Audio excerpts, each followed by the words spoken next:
এদিকে ভয়ভীতি ও মব সৃষ্টির মাধ্যমে নগদ অর্থ 200 কোটি টাকার চেক হাতিয়ে নিয়েছে একটি চক্র। এমন অভিযোগ করেছেন জাতীয় ক্যান্সার হাসপাতালের সাবেক পরিচালক ডাক্তার শেখ গোলাম মুস্তফা। সকালে ক্রাইম রিপোর্টার্স অ্যাসোসিয়েশন ক্র্যাবে এক সংবাদ সম্মেলনে এমন অভিযোগ করেন তিনি। অভিযোগ করেন গেল মার্চ মাসে বেশ কয়েকজন লোক তার চেম্বারে যান, এরপর নগদ 15 লাখ টাকা ও চেক নিয়ে সেখান থেকে সরে পড়েন। চেক হাতিয়ে নেওয়া মূল অভিযুক্ত জাদু মিয়া জাতীয় পার্টির সাবেক এমপি হিসেবে পরিচয় দিয়েছেন বলে দাবি এই চিকিৎসকের। এই ঘটনায় রাজধানীর বনানী থানার একটি সাধারণ ডায়েরি করেছেন ডাক্তার শেখ গোলাম মোস্তফা। অভিযুক্তদের দ্রুত আইনের আওতায় আনার দাবি তার।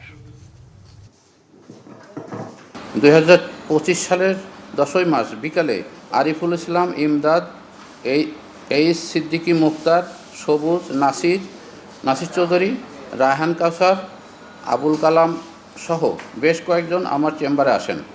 এ সময় তারা আমাকে অন্তর্বর্তী সরকারকে সহযোগিতা করার অনুরোধ করেন।